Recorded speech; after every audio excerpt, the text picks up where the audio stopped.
Hi guys, it's TechBoy here with another video. This video is talking about smartwatches and really answering the question, is 2014 going to be the year of the smartwatch?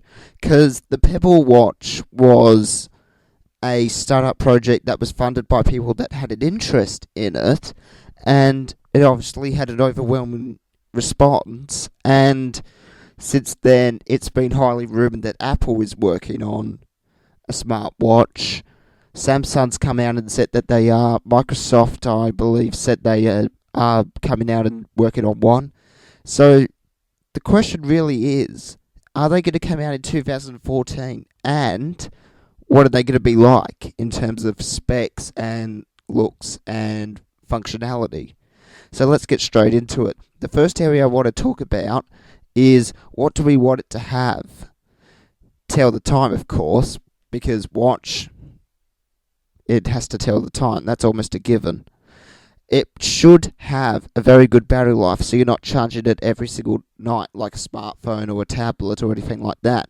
If they could get a smartwatch battery life to last at least 5 days, I would like to see it last at least a week on a single charge.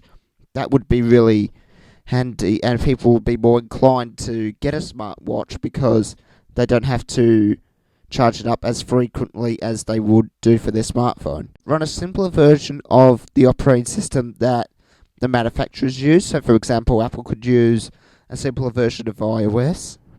I somehow think that what they've done in iOS 7 with the icons and all that has almost set them up ready to transition that straight over to the iWatch, in the sense of how they went about making the iPod Nano 6th generation. That was the squared one where it's just single tiles, because they had 4 on the screen at one point, and then they went to that single icon on the screen at a time, so you flick through them. I somehow think they're going to do the exact same for the smartwatch. I would like to see it running Bluetooth 4.0, preferably low energy, so the battery would last longer. Notification alerts would probably be the most useful feature for having a smartwatch, apart from telling the time, in the sense of if your phone vibrates in your pocket, so you know that somebody's ringing you or you got a message and that, you can check your watch to see what the alert is, and if it's urgent, then you can pull out the phone from your pocket and all that. People saying, well, you're going to get so lazy, just take your blooming phone out and look at it all the time. But it would just be really handy, and I'm sure companies like Apple, Samsung and Microsoft would be marketing this as a useful feature, in the sense of they're saying, hey, you're all going to get a lot lazier. You're not even going to pull the phone out of your pocket. I mean, we're laughing at that now, but I think I'll be laughing at this video if we end up doing it. Microphone and speakers to use the Siri functionality in an Apple iWatch would be really handy, so you can pair it up to your compatible iPhone or iPad or even iPod Touch that has all the Siri capabilities in it, and then instead of having to talk into your phone, you could just talk into the watch itself, and it will provide all the same functionality as it would in a smartphone or a tablet or even a portable media device like the iPod Touch, except it would be on a simpler background and it would rely more on speaking the commands back to you. The next area I want to talk about is, how will it be designed?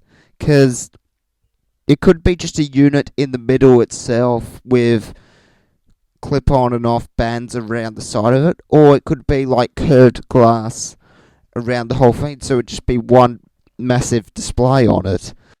Somehow I think that they're going to go with the design that's on the left in terms of keeping it simple and all that, but if they really want to revolutionise the market and stand out from everyone else, they're going to have to do the solution that's on the right. But then again, you've got to think about battery life and all of the technical side of it to make it less visible, which is somehow, I think, they'll put it all in a single compartment like they did for the iPod Nano, and they would copy that for the iWatch. The next area I want to talk about is, do we need it? No.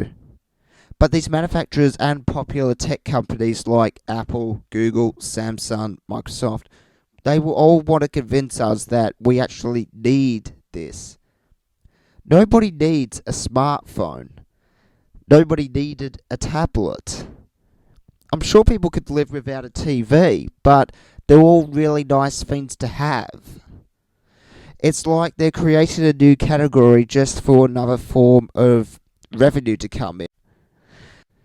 Now I would like to talk about the price itself.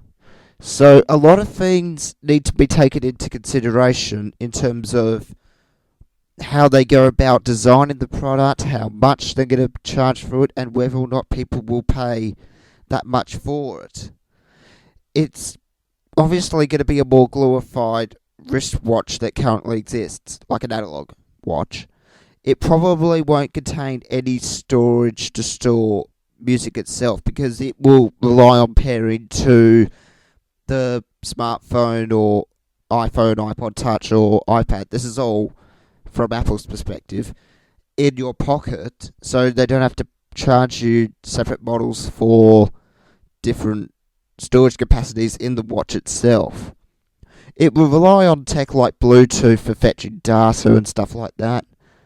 So I'm going to give an estimate that the price for the iWatch will be somewhere between $99 and $199, because telling someone, or convincing your parents, if you're like me, to go out and spend $400 on a wristwatch is just ludicrous, because it's completely unnecessary for that price. If anything, they'll want to make it a money grabber in the sense of the cheaper they make it, and the more they rely on other existing technology that already exists, the more likely people are going to upgrade to having a iWatch on their wrist instead of an analog watch. As for the release date, I'm going to guess they will announce them in the later part of 2014, probably in the second half of 2014. So they will be out in time, ready for Christmas. So that's it. Thank you very much for watching. The question for you, the audience, is how much do you think a smartwatch will cost, and what company are you basing that price on? So you can let me know by leaving a comment in the section below. And if you enjoyed this, please give a like, and if you choose to, subscribe to my channel, but only if you want to. I'm not going to force anyone into subscribing, but I have to earn subscribers, and if you decide to subscribe to my channel for more content when I eventually upload it, it will be greatly appreciated. So until next time, I will catch you later.